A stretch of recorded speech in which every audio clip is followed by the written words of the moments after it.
주가 조정이 한 번은 있을 수 있다라고 생각하는데, 근데 그 조정을 기다려가지고 판다든지 그런 전략보다는 그냥 계속 끌고 가는 전략이 맞다. 지금은 강세장이기 때문에 그냥 함부로 내리면은 다시 올라타기가 너무 어려울 것 같아서 그래요. 네, 안녕하세요. 뭐라고요 시간입니다. 자, 지금 여기는 부산 해운대예요. 제가 좀 어제 오늘 휴가로 부산에 왔는데요. 그래도 뭐라고요는 진행이 돼야 되니까 뭐라고요 시작해 보도록 하겠습니다.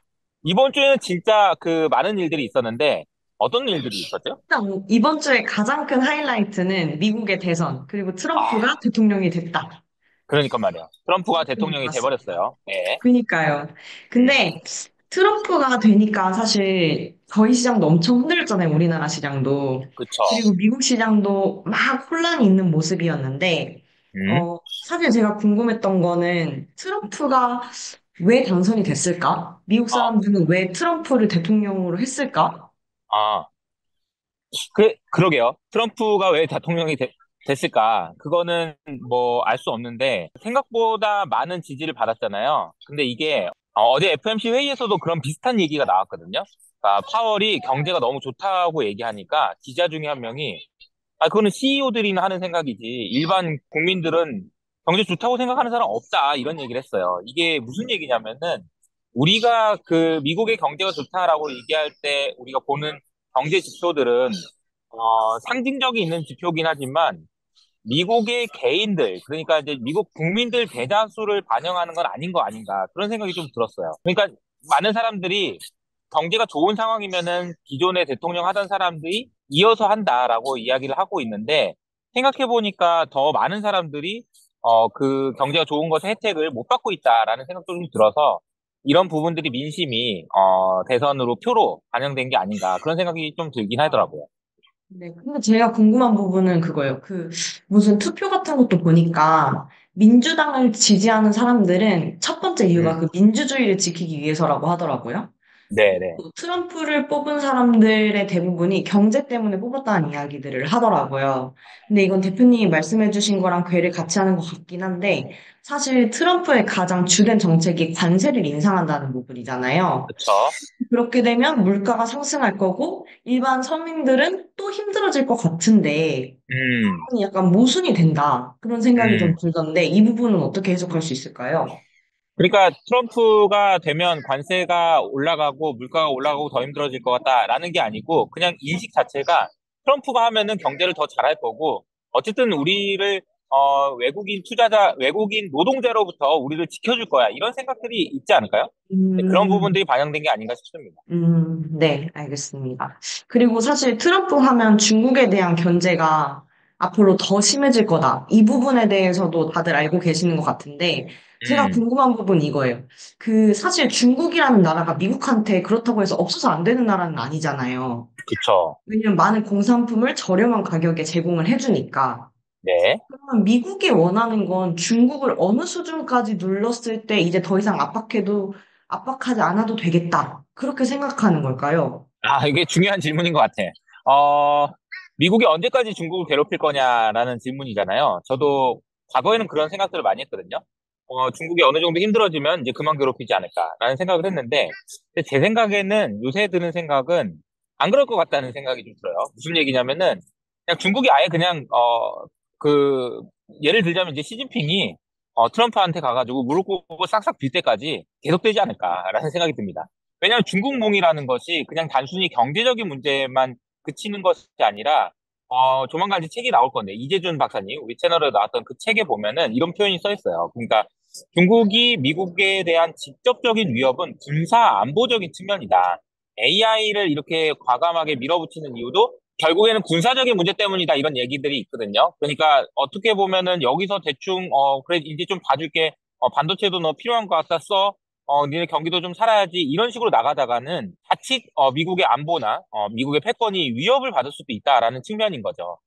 뭐 일반적인 경우에는 뭐 1등과 2등이 바뀌는 게 쉽지 않습니다. 그런데 지금처럼 AI를 통해서 완벽한 판이 뒤집어지는 경우에는 2등 하던 애가 1등으로 올라서는 경우들이 종종 있어요. 그게 기술이 갑자기 변하기 때문이거든요. 우리 뭐 기업들에서 보면은 옛날에 이제 노키아가 망하고 애플이 이제 부상하고 이런 거랑 비슷한 거죠.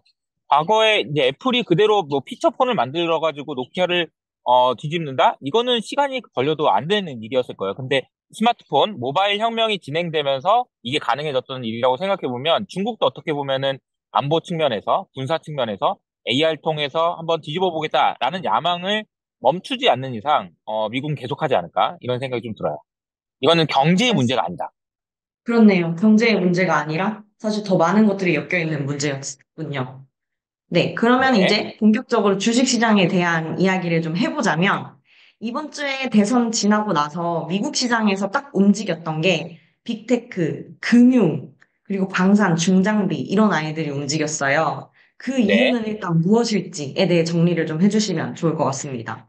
네, 뭐, 트럼프가 당선된 이후로, 수혜를 받을 거라고 예상되는 종목들이 일단 올랐는데, 빅테크는 뭐, 제가 이제 기사를 찾아보다 보니까 AI 어벤져스 팀, AI도 오펜하이머 때처럼 그 맨하탄 프로젝트 이런 걸 해야 된다, 이런 얘기들도 있더라고요. 그래서 아마 제 생각에는 트럼프와 일런이 손을 잡고 해야 되는 일은 AI에서 중국과의 격차를 확실하게 이게 격차를 벌리겠다, 이런 얘기들을 하고 있는 것 같고, 그거 할 수 있는 거는 뭐 국방부도 하겠지만 미국에 있는 기업들, 빅테크들이 투자하지 않으면 안 돼요. 그래서 빅테크들의 실적이 좋아지고 주가가 오를 수 있다라는 생각들을 하는 것 같고 또 하나는 이제 뭐 당장은 아니겠지만 법인세도 인하해 준다고 하니까 밸류에이션 부담이 좀 덜하다라는 측면에서 다 같이 오른 것 같고 그리고 금융 규제도 좀 완화해 주는 거 아니냐 그러면서 이제 금융주도 오른 것 같고 그리고 뭐 미국을 다시 또 리쇼어링 해야 되니까 저 지게차 만드는 회사들, 캐터필러 이런 회사들도 좋아져야 되겠고 이런 식으로 이제 뚜렷한 움직임이 좀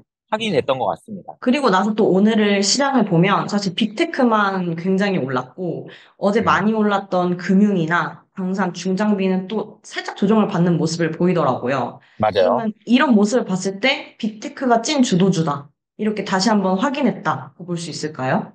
빅테크가 주도력을 계속 가져간다는 얘기는 그냥 시장이 계속 좋다는 얘기고 우리가 이제 투자하는 입장에서는 뭐 그냥 S&P 500 그리고 나스닥 그냥 사면 된다 이런 얘기기도 하거든요. 그래서 그거는 이제 투자의 관점에서 보면은 그냥 편안한 투자를 계속해도 된다라는 의미이기도 하고요. 뭐 여기서 알파를 내기 위해서는 뭐 중장비 회사, 뭐 금융회사 이런 것들을 또 스터디해가지고 사야 되나 이런 고민들을 하실 수도 있는데 제 개인적인 생각엔 굳이 그렇게까지는 안 하셔도 되지 않을까 이런 음. 생각입니다. 그리고 사실 트럼프가 당선되고 나면 시장이 좀 조정을 받을 것 같다. 그런 의견들도 음, 좀 있었잖아요. 근데 그쵸. 예상외로 시장은 계속 좋고, 그러면 이대로 산타벨리까지 이어지는 건가? 이런 생각들이 이제 스물스물 나오고 있는 것 같아요. 여기에 네. 대해서 대표님 어떻게 보시나요?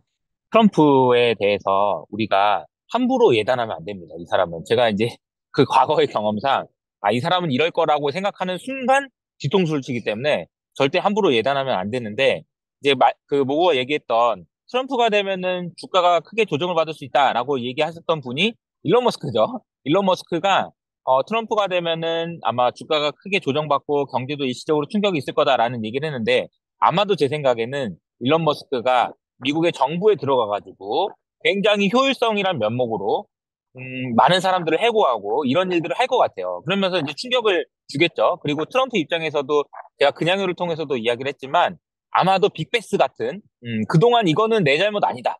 라고 이제 털어내려고 하는 그런 움직임을 보일 것 같다. 근데 그 과정에서 우리가 보게 되는 뉴스들은 아마 대부분 안 좋은 뉴스들일 거예요. 미국 진짜 안 좋다. 근데 이제 그런 부분들을 털어내고 나면 또 트럼프가 재임 기간에는 또 주가가 좋을 수도 있거든요. 그러니까 이런 거죠. 트럼프는 나중에 이런 식으로 기억되고 싶을 거예요. 트럼프 재임 기간 동안에 주가가 진짜 많이 올랐다. 근데 트럼프의 그 시작은 1월이란 말이에요. 그러면 1월 달까지 주가가 오르는 게 좋냐, 빠지는 게 좋냐, 그러면은 트럼프 입장에서는 그냥 좀 빠졌다가 시작하는 게 좋지 않을까? 빅베스를 하고 시작하면 좋을 것 같은데? 라는 생각을 할 수 있다는 거죠. 그래서 저는 트럼프가 되고 나서 주가 조정이 한 번은 있을 수 있다라고 생각하는데 근데 그 조정을 기다려가지고 판다든지 그런 전략보다는 그냥 계속 끌고 가는 전략이 맞다라고 생각하고 있습니다. 왜냐하면은 그렇, 지금은 강세장이기 때문에 그냥 함부로 내리면은 다시 올라타기가 너무 어려울 것 같아서 그래요. 네, 도움이 되는 것 같아요. 그러면 1월 진짜 취임 전까지는 시장이 빅베스를 하면 좀 흔들릴 수 있고, 그럼 사실 그때 좀 빠지게 된다면 그게 또 기회가 될 수 있는 거네요. 그렇죠. 밀리면 산다라는 생각으로 좀 대응을 하시면 어떨까 싶습니다. 네, 알겠습니다. 이제 우리나라 시장으로 조금 넘어가 보면 사실 좀 그래요. 뭐냐면 미국은 뭐 계속 좋은 거고 중국은 너무 안 좋았는데 어떻게든 정부가 부양책을 내서라도 내수를 좀 진작시키기에 노력을 하는데 사실 우리나라도 탑다운으로 보면은 아, 좀 좋지 않다. 관세의 음, 영향을 볼 거다. 음, 그렇게 이야기를 하는데 그러면은 뭐 중국처럼 내수를 진작하기 위한 전략이라든지 아니면 수출을 좀 다각화하기 위한 전략이라든지 그런 대책이 없는 것 같아서 조금 아쉽기는 하거든요. 네, 그럼 이제 이제 모구가 이제 우리나라 시장을 걱정하기 시작했군요. 그래서 우리나라 시장에 투자하시는 분들은 지금 딱 이 상황에서 앞으로 어떻게 전략을 세워나가야 될까요? 네, 제 생각에는 이렇습니다. 국내 시장에 대한 걱정하시는 분들이 많아요. 저도 그렇고 많은 분들이 아, 우리나라 망했다 이런 생각을 하시는 분들이 많은데 반대로 생각해 보면은 전체적인 매크로 환경은 좋지 않은 게 맞아요. 그러니까 환율이라는 측면에서도 그렇고 그리고 무역 분쟁이 심해지고 관세를 높일 거고 그런데 우리는 수출 비중이 높고 글로벌 경기에 민감하고 좋은 게 하나도 없는 게 맞아요. 어, 그러니까 외국인 투자자들이 우리나라 시장에 추세적으로 돈을 가지고 투자하기가 어렵다는 환경도 맞습니다. 근데 이게 투자를 하시는 입장에서는 오히려 더 좋은 포인트도 있어요. 이게 무슨 얘기냐면은, 시장 전체적으로 좋진 않은데, 시장 안에서 돈은 굴러다닐 거라는 얘기죠. 주식 잘하시는 분들이 이 주식 사고 저 주식 사고 하긴 할 거예요. 근데 이게 이제 어떤 현상으로 나타나냐면은, 딱 쏠림이라는 현상으로 나타납니다. 좋은 종목으로 쏠려요. 그렇다 보면은 우리가 주도주를 찾아가지고 그 주식을 계속 들고 있고 모니터링을 하면은 돈을 벌 수 있는 기회는 있다는 얘기예요. 그러니까 시장이 코스피가 여기서 3천 가고 그런 거는 어렵겠지만 그 안에서 기회는 계속 있다. 그리고 그 현상은 그러니까 주도주, 삼성전자처럼 이거 시가총액이 큰 대형주가 움직이는 게 아니기 때문에 오히려 중소형주에서 이제 똘똘한 애들, 이런 애들은 주도주로서 역할을 할 수 있고 우리가 돈 벌 수 있는 기회는 충분히 있다. 이렇게 생각하시면 어떨까 싶어요. 그러니까 시장이 안 좋은 건 맞아요. 근데 기회가 없냐? 그러면 그런 건 아니다. 우리나라 시장 같은 경우 이번 주 보면은 사실 그 딱 대선 끝나자마자 조선이랑 방산이 우악 하다가 또 오늘은 쭉 하락하다가 또 이제 오늘 같은 날은 어제 수급 뺏겼던 바이오가 다시 치고 나오는 그런 모습을 보여주더라고요. 네. 그러면 이 시점에서 아, 그나마 그래도 싹이 좀 보인다 싶은 섹터를 꼽아주신다면? 그, 이게, 모고가 얘기한 대로 어제 오르고 오늘 빠지고, 오늘 오르고 내일 빠지고, 막 이런 식으로 계속해서 순환매가 굉장히 빠르게 돌아가고, 그리고 어제 같은 경우에는 조선주가 올랐는데, 그거 알고 보니까 트럼프가 한마디 해서 그런 거다. 이런 식으로 이제 움직임이 이제 진행된다고 하면은 투자하는 사람 입장에서 진짜 피곤한 거죠. 이게 장기 투자를 할 수가 없고, 계속해서 눈치를 봐야 되는 상황이니까. 그러니까, 오히려 이제 이럴 때는요, 중심을 잡지 않으면은 투자하기가 어렵다라는 걸 의미해요. 그래서 최근에 이제 오늘도 이제 바이오가 좀 올랐는데 바이오의 대장주라고 할 수 있는 알테오젠에서 굉장히 좋은 소식이 나왔죠. 그런 부분들처럼 펀더멘탈이 확실히 있는 그런 회사를 쭉 끌고 가는 게 무엇보다도 중요한 상황이라고 보시면 됩니다. 그러니까 앞서 말씀드린 대로 트럼프의 그 불확실성이 흔들리는 것이 아니라 진짜 펀더멘탈이 좋은 애들은 그냥 가만히 놔두면 다른 애들이 좋은 애가 별로 없기 때문에 쏠림 현상이 진행될 거고 거기서 이제 수익률이 나올 수 있다 이런 생각하시면 좋을 것 같아요. 우리가 이제 알겠습니다. 보고 있는 섹터는 이제 뭐 바이오, 방산, 조선 그리고 이제 뭐 일부 식품, K엔터라든지 뭐 이런 쪽에서도 기회가 있을 거로 보고 있잖아요. 그래서 기회를 네, 계속 찾아봐야 될 것 같아요. 네, 알겠습니다. 아, 다음 주에는 일단 관군제가 있고 중국에서 네, 그리고 소비자 물가 지수 10월, 음, 그리고 생산자 물가 지수, 그리고 수능이 있어요. 수능이 있군요. 네, 수능 잘 보세요. 수능을 보는 자녀를 두신 분들도 응원하고요. 그리고 수능 볼 때가 됐다는 얘기는 또 날씨가 또 추워진다는 얘기잖아요.